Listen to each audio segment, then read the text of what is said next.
த டிபேட்டுக்கு வரவேற்கிறோம். இன்னைக்கு நாம பேச போற விஷயம் வாழ்க்கையோட ரொம்ப ரொம்ப அடிப்படையான ஒரு கேள்விங்க. அதாவது அர்த்தமுள்ள வாழ்க்கைனா என்ன, அதை எப்படி அடையறது? இதுக்காக நாம ரெண்டு முக்கியமான சிந்தனையாளர்களோட அவங்க முன்வைக்கிற மாறுபட்ட பாதைகளை பத்தி கொஞ்சம் அலச போறோம். ஒன்னு ரால்ஃப் வால்டோ ட்ரெயின் எழுதின what all the world seeking, இன்னொன்னு விக்டர் ஃப்ராங்க்ல் எழுதின மேன்ஸ் சர்ச் ஃபார் மீனிங். ஆமா, ரெண்டுமே அர்த்தத்தை தேடுற ஒரு பயணம் தான். ஆனா ஒண்ணு நம்மளோட உள்ளமைதி அப்புறம் பிரபஞ்ச விதிகள் மேல நம்பிக்கை வச்சு போகுது. இன்னொன்னு மிக கொடிய துன்பம். அந்த துன்பத்துக்கு நடுவில் நின்னுகிட்டு அனுபவத்திலிருந்தே அர்த்தத்தை ஒரு மாதிரி வடித்தெடுக்குது. இந்த ரெண்டு அணுகுமுறைகளும் எங்கிருந்து வருது, எப்படி அதுங்க வேறுபடுதுங்கிறது தான் நாம இன்னைக்கு கொஞ்சம் பார்க்க போறோம். இந்த உரையாடல் முழுக்க முழுக்க நமக்கு கிடைச்சிருக்கிற மூல நூல்களை அடிப்படையா வச்சு தான் நடக்குது. நான் ட்ரெயின் முன்வைக்கிற பார்வையை ஆதரிச்சு பேச போறேன். அதாவது நம்மளோட உள்ளார்ந்த தெய்வீக இயல்போட நாம இணைஞ்சிக்கிறது, அப்புறம் அந்த பிரபஞ்ச விதிகளோட ஒரு ஒத்திசைவா போறது, இதுதான் அர்த்தத்துக்கு வழிவகுக்கும் அப்படிங்கிறது என் நிலைப்பாடு. இது நம்ம அக உலகத்தை சரி செய்யறது மூலமா ஒரு நிறைவை காண்ற பாதை. நான் பிராங்கலோட அந்த இருத்தலியல் பார்வையை முன்வைக்கிறேன்.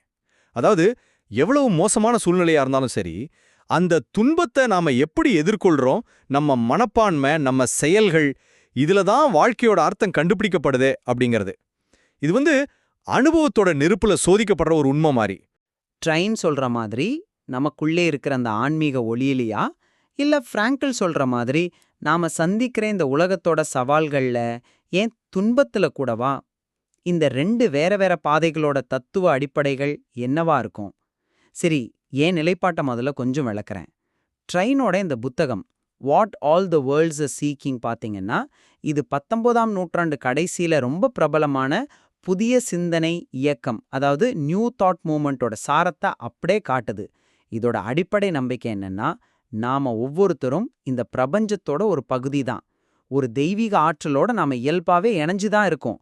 நம்ம உள்ளார்ந்த அந்த டிவைன் நேச்சர் கூட நாம எப்ப தொடர்பு கொள்றோமோ, பிரபஞ்சத்தோட அந்த ஸ்பிரிச்சுவல் லா கூட இசைந்து வாழ்றோமோ, அப்போ வாழ்க்கை தானாவே அர்த்தம் உள்ளதா மாறிடும் அப்படிங்கிறது தான்.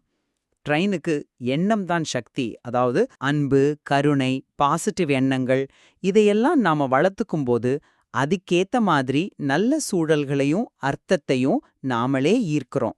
ஆக அர்த்தம்ங்கிறது வெளியே எங்கேயோ போய் தேடி கண்டுபிடிக்க வேண்டிய ஒரு விஷயம் இல்ல. அது நமக்குள்ளேயே உறங்கிக்கிட்டு இருக்கிற சக்திய தட்டி எழுப்பி அந்த பிரபஞ்சத்தோட ஒரு ஹார்மனியில வாழ்றதோட விளைவு. இது பாத்தீங்கன்னா அமைதி, நம்பிக்கை, உள்ளொளி இதனால நிறைஞ்ச ஒரு பாதை. நம்ம அக உலகத்தை மாத்தினா புற உலகத்தையும் மாத்த முடியும் அப்படிங்கிறது தான் இதோட சாரம். நீங்க சொல்றது கேட்கறதுக்கு ரொம்ப அமைதியா ரொம்ப நல்லா இருக்கு. ஆனா நிஜ உலகத்தோட யதார்த்தம் அது கொஞ்சம் வேற மாதிரி இருக்குதே. இப்போ விக்டர் ஃப்ராங்க்லோட மேன் சர்ச் ஃபார் மீனிங் எடுத்துக்கிட்டா, அது வெறும் தத்துவ புத்தகம் இல்லையே. அது நாசி வதை முகாம்களோட சாம்பல்ல இருந்து எழுதப்பட்டது. மனுஷன் கற்பனையே பண்ண முடியாத கொடுமைகளை அனுபவிக்கும் போது நீங்க சொல்ற அந்த பாசிட்டிவ் எண்ணங்கள் நன்மையை ஈர்க்கும் அப்படிங்கிற அந்த கருத்து எங்க போகும்? ஃப்ராங்கில் முன்வைக்கிறது லோகோ தெரப்பி அப்படின்னு ஒரு அணுகுமுறை. அதோட மைய கருத்து கேட்டா ரொம்ப சிம்பிளா இருக்கும், ஆனா பயங்கர ஆழமானது. வாழ்றதுக்கு ஒரு ஏன் இருந்தா போதும், எந்த எப்படியும் தாங்கிக்க முடியும். பிராங்கலை பொறுத்த வரைக்கும் அர்த்தங்கிறது நமக்காக உள்ள காத்துக்கிட்டு இருக்கிற ஒண்ணு இல்ல நாம நினைச்ச மாதிரி எண்ணத்தால உருவாக்கிக்கிறதும் இல்ல. அதுக்கு பதிலா வாழ்க்கை நம்ம முன்னாடி வைக்கிற கேள்விகளுக்கும், குறிப்பா துன்பம்ங்கிற வடிவத்துல வர்ற கேள்விகளுக்கு நாம எப்படி பதில் சொல்றோம் அப்படிங்கறதுல தான் அந்த அர்த்தம் பிறக்குது. அன்பு செலுத்துறதுலையோ, இல்ல ஒரு வேலையில நம்மள முழுசா ஈடுபடுத்திக்கிறதுலையோ, இல்லைன்னா தவிர்க்கவே முடியாத துன்பத்தை ஒரு கண்ணியத்தோட தைரியத்தோடு எதிர்கொள்றதுலையோ தான் அர்த்தம் வெளிப்படுது. இது ஒரு ஆக்டிவ் டிஸ்கவரி, அனுபவத்தால உறுதி செய்யப்படுற ஒண்ணு. இது வழி நிறைஞ்ச பாதை தான், சந்தேகமே இல்ல. ஆனா இதுதான் மனுஷனோட உண்மையான ஆற்றலை காட்டுதுன்னு அவர் சொல்றாரு. பிராங்கலோட அனுபவத்தோட அந்த தீவிரத்தை நான் நிச்சயமா குறைச்சு மதிப்பிடல. ஆனா அர்த்தத்தோட மூலம், அதாவது சோர்ஸ் ஆஃப் மீனிங்க பத்தி பேசும்போது நீங்க ஒரு முக்கியமான விஷயத்த கவனிக்க தவறுற மாதிரி தோணுது. ட்ரெயின் சொல்றது அர்த்தங்கிறது உள்ளார்ந்தது, இன்ஹெரண்ட். அது நம்மளோட அடிப்படை இயல்போடையே பிணைஞ்சிருக்கு. நாம அந்த தெய்வீக தொடர்பை உணர்ந்து அதுக்கேத்த மாதிரி வாழ முயற்சிக்கும் போது அமைதியும் அர்த்தமும் தானா வெளிப்படும். இது நம்ம கண்ட்ரோல்ல இருக்கிற ஒரு அகவய பயணம், இன்டர்னல் ஜேர்னி. வெளிச்சூழல்கள் எப்படி வேணா இருந்துட்டு போகட்டும், நம்மளோட உள்நிலையை நம்ம சீரா வச்சுக்கிட்டா நம்ம அர்த்தத்தை கண்டடைய முடியும். இது ஒரு செயலில்லா நிலைன்னு சொல்ல முடியாது, மாறாக அகத்தை செம்மைப்படுத்துற ஒரு முக்கியமான செயல்பாடு. அப்படின்னா எந்த தப்பும் செய்யாத அன்பாவே வாழ்ந்த எத்தனையோ பேரு ரொம்ப கொடூரமான துன்பங்களை அனுபவிக்கிறாங்களே, அதை எப்படி விளக்க முடியும்? பிராங்கல் சொல்ற மாதிரி சில சமயம் துன்பம் நம்மை தாக்குது, அதுக்கு எந்த லாஜிக்கும் இருக்காது. அந்த மாதிரி சூழல்ல உங்க உள்ளார்ந்த தெய்வீக இணைப்பு மட்டும் போதுமா? பிராங்கலோட பார்வை இங்க தான் வேறுபடுது. அவர் என்ன சொல்றாருன்னா, அர்த்தம்ங்கிறது வாழ்க்கைக்கும் நமக்கும் நடுவுல நடக்கிற ஒரு உரையாடல் மாதிரி. வாழ்க்கை கேள்வி கேக்குது, நாம பதில் சொல்றோம். நம்ம பதில்ல தான் அர்த்தம் உருவாகுது. இது புறச்சூழல்களை எதிர்கொள்றதுல அதுங்களுக்கு நாம என்ன அர்த்தம் கொடுக்கறோம் அப்படிங்கறதுல தங்கியிருக்கு. Response based meaning. பிராங்கலோட அந்த புகழ்பெற்ற வரி ஞாபகம் இருக்கா? துன்பம் ஒரு அர்த்தத்தை கண்ட உடனே அது துன்பமாக இருப்பதை நிறுத்துகிறது. இதனால துன்பம் இல்லாம போயிடுன்னு அவர் சொல்லல, ஆனா அதுக்கு ஒரு மீனிங் கிடைச்சிட்டா அதை தாங்குற சக்தி நமக்கு வந்துரும்னு சொல்றார். இது அனுபவத்தின் மூலமா கிடைக்கிற ஞானம், வெறும் அகநிலை நம்பிக்கை மட்டும் இல்ல. ஆமா, நீங்க சொல்றது அனுபவத்தோட முக்கியத்துவத்தை நல்லா வலியுறுத்துது.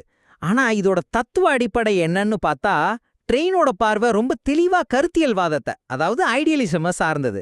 எண்ணங்களும் நம்ம மனநிலையும் தான் யதார்த்தத்தை வடிவமைக்குது அப்படின்னு ஒரு வலுவான நம்பிக்கை அதுல இருக்கு. பிரபஞ்சம் சில ஆன்மீக விதிகளின்படி இயங்குது, அந்த விதிகளோட நாம இசைஞ்சு போனா வாழ்க்கை சீராகுங்கிறது அதோட அடிப்படை. இது மனசோட ஆற்றல் மேல, ஒரு ஒழுங்கான பிரபஞ்ச அமைப்பு மேல நம்பிக்கை வைக்கிற ஒரு தத்துவம். மன்னிக்கணும், அந்த கருத்தியல்வாத பார்வை உலகின் சில ரொம்ப கடினமான உண்மைகளை விளக்க போதுமானதா இல்லையோன்னு எனக்கு தோணுது. பிராங்கலோட பார்வை பார்த்தீங்கன்னா இருத்தலியல் மற்றும் அனுபவவாதம், இதை அடித்தளமா கொண்டது. இருத்தலியல் என்ன சொல்லுது? வாழ்க்கை இயல்பாவே நிச்சயமற்றது, சில சமயம் அர்த்தமே இல்லாத மாதிரி கூட தோணலாம். ஆனா மனுஷன் சுதந்திரமானவன், அவனுக்கு தேர்வு செய்யற உரிமை இருக்கு. இந்த தேர்வுகள் மூலமாவும் அவன் தன்னோட செயல்களுக்கு பொறுப்பேற்கிறது மூலமாவும் அர்த்தத்தை உருவாக்கிக்க முடியும். இது முன்னாடியே தீர்மானம் பண்ண ஏதோ ஆன்மீக விதிகளை நம்புறதை விட மனுஷனோட காங்கிரீட் அனுபவங்களையும் அவன் எடுக்கிற முடிவுகளையும் அதோட விளைவுகளையும் மையப்படுத்துது. பிராங்கலோட அந்த வதைமுகம் அனுபவமே இதுக்கு ஒரு பெரிய சாட்சி இல்லையா? அங்கே எந்த ஆன்மீக விதியும் நேரடியா கை கொடுக்கல, ஆனா மனுஷனோட அந்த தேர்வு செய்யற திறனும் அவனோட மனப்பான்மையும் தான் அவனை காப்பாத்துச்சு, அர்த்தத்தை கொடுத்துச்சு. நீங்க மனுஷனோட தேர்வு செய்யற சுதந்திரத்தை பத்தி பேசுறீங்க. ட்ரெயினும் மனுஷனோட ஆற்றலை பத்தி தான் பேசுறார். ஆனா அது கொஞ்சம் வேற கோணத்துல. ட்ரெயினை பொறுத்த வரைக்கும் மனுஷனோட அடிப்படை இயல்பே தெய்வீகமானது, அமைதியும் அன்பும் நிறைஞ்சது. துன்பம்ங்கிறது இந்த இயல்பிலிருந்து நாம விலகி போறதுனாலையும் பிரபஞ்ச விதிகளோட ஒரு ஒத்துசைவு இல்லாம இருக்கிறதுனாலையும் தான் வருது. இது சரி பண்ண முடியும் எப்படி?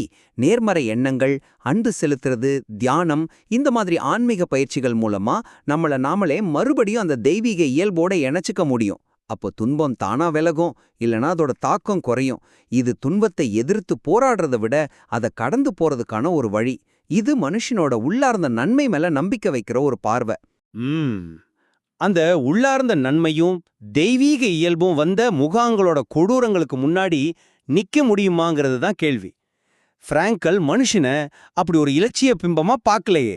மனுஷன் துயரத்தோட மல்லு கட்டுறவன், சில சமயம் விழறவன், ஆனா திரும்ப எழுந்து நிக்க முயற்சி பண்றவன். அவர் துன்பத்தை தவிர்க்க சொல்லல, அது வாழ்க்கையோட ஒரு அங்கம்ங்கிறத ஏத்துக்க சொல்றாரு. ரொம்ப முக்கியமா அந்த துன்பத்திலே அர்த்தத்தை கண்டுபிடிக்க ஒரு வாய்ப்பு இருக்குன்னு சுட்டி காட்டுறாரு. ட்ரெயினோட அந்த அன்பின் வழியில் வாழுங்கள், எல்லாம் நன்மையும் ஈர்ப்பீர்கள் அப்படிங்கிற கருத்து பிராங்கலோட அனுபவத்துக்கு முன்னாடி நிக்கிறப்போ கொஞ்சம் பலவீனமா தெரியுது. ஏன்னா வதை முகாம்ல அன்பாவும் நேர்மையாவும் இருந்த எத்தனையோ பேரு சொல்ல முடியாத துன்பங்களுக்கு ஆளானாங்க. பிராங்கல் கேட்கறது என்னன்னா, அந்த சூழல்லையும் நீங்க எப்படிப்பட்ட மனுஷனா இருக்க விரும்புறீங்க? உங்க மனப்பான்மையை தேர்வு செய்யற சுதந்திரம் உங்ககிட்ட இருக்குல்ல, அந்த தேர்வுல தான் அர்த்தம் இருக்கு. இது மனுஷனோட அசைக்க முடியாத மன உறுதியை பத்தினது, அவனோட தெய்வீக இயல்பை பத்தினது இல்ல. உங்க வாதம் துன்பத்தோட யதார்த்தத்தை ரொம்ப அழுத்தமா பதிவு செய்யுது. இந்த வேறுபாடு அவங்க 2 பேரோட எழுத்துக்களோட துணிலையும் நல்லா வெளிப்படுது இல்லையா? ட்ரெயினோட எழுத்துக்கள்ல ஒரு விதமான மென்மை, அமைதி, நம்பிக்கை எல்லாம் ஒரு தெய்வீக திட்டத்தின் படிதான் நடக்குது அப்படிங்கிற ஒரு ஆறுதல், அந்த மாதிரி ஒரு துணி இருக்கு. அது ஒரு ஒளி மிகுந்த மென்மையான வழிகாட்டல் மாதிரி இருக்குது. பிரபஞ்சத்தின் மேல ஒரு அசைக்க முடியாத நம்பிக்கை அதுல இழையோடி வருது.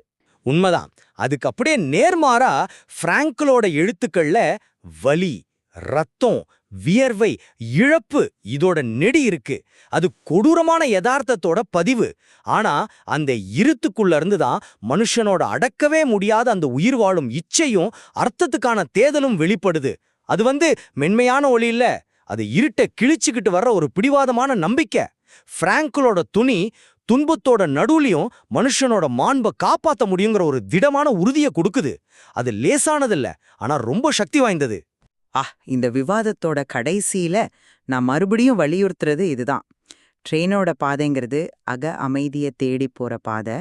நம்ம உள்ளார்ந்த தெய்வீகத்தன்மையோட இணைஞ்சுக்கிறது மூலமாவும், பிரபஞ்ச விதிகளோட ஒத்தி சேர்ந்து வாழ்றது மூலமாவும், எண்ணங்களோட சக்தியை பயன்படுத்துறது மூலமா அர்த்தமுள்ள வாழ்க்கையை அடைய முடியும்னு அது வழிகாட்டுது. இது ஒரு மாதிரி ஆன்மீக ஒளியின் வழின்னு சொல்லலாம். நம்ம உள் உலகத்தை சரி செய்யறது மூலமா வெளி உலகத்தோட சவால்களை எதிர்கொள்ளலாம். பிராங்கல் காட்டுற பாதையோ அது முற்றிலும் வேற மாதிரி. அது வாழ்க்கையோட தவிர்க்க முடியால, சில சமயம் ரொம்ப அநியாயமான துன்பங்களை நேருக்கு நேரா சந்திக்க சொல்லுது. அந்த மாதிரி சூழ்நிலைகள்ல கூட நம்ம மனப்பான்மை, நம்ம செயல்கள், நாம காட்டுற அன்பு, இது மூலமா அர்த்தத்தை நாமளே உருவாக்கிக்க முடியுங்கிறத அது நிரூபிக்குது.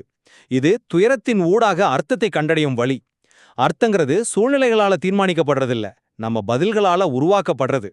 இது அனுபவத்தோட வலிமையும் மனுஷனோட தேர்வு செய்யற சுதந்திரத்தையும் முன்னிறுத்துது. நிச்சயமா ரெண்டுமே அர்த்தத்தை தேடுற மனுஷனோட அந்த அடிப்படை ஏக்கத்துக்கு பதில் சொல்ல முயற்சி பண்ணுது. ஆனா அவங்க காட்டுற வழிகள் ரொம்ப ரொம்ப வேறுபட்டவ. ஒன்னு உள்நோக்கி பார்க்க சொல்லுது, இன்னொன்னு வெளி உலகத்தை தைரியமா எதிர்கொள்ள சொல்லுது. ஒன்னு அமைதியை நம்புது, இன்னொன்னு போராட்டத்தோட நடுவுல அர்த்தத்தை கண்டுபிடிக்குது. ஆமா, இந்த 2 கண்ணோட்டங்களுமே நமக்கு முக்கியமான பாடங்களை கத்துக் கொடுக்குதுன்னு நினைக்கிறேன். வாழ்க்கையோட சில சூழல்கள்ல ட்ரெயினோட அந்த அமைதி வழி தேவைப்படலாம். வேற சில ரொம்ப கடினமான தருணங்கள்ல பிராங்கலோட மன உறுதி நமக்கு வழிகாட்டலாம். இந்த மூல நூல்கள்ல நாம இன்னைக்கு பேசினதை விட இன்னும் ஆழமான பல சிந்தனைகள் இருக்கு. அதை ஆராய்ஞ்சு பார்க்கறது வாழ்க்கையோட அர்த்தம் பத்தின நம்ம சொந்த புரிதலை நிச்சயமா இன்னும் வளர்த்தோம். இறுதியா இந்த 2 பார்வைகள்ல எது சரி எது மேலானது அப்படின்னு ஒரு தீர்ப்பு சொல்றது எங்க நோக்கம் கிடையாது. ட்ரெயினோட அகநிலை சார்ந்த ஆன்மீக பாதையா இருக்கட்டும், இல்ல பிராங்கலோட அனுபவபூர்வமான இருத்தலியல் பாதையா இருக்கட்டும், இது ரெண்டுமே அர்த்தத்தை தேடுற மனுஷ பயணத்துல 2 சக்தி வாய்ந்த ஆனா ரொம்ப மாறுபட்ட வரைபடங்கள் மாதிரி. இதுல எதை பின்பற்றுறது அப்படிங்கறத அவரவரோட அனுபவமும் தேவையும் தேடலும் தான் தீர்மானிக்கணும்.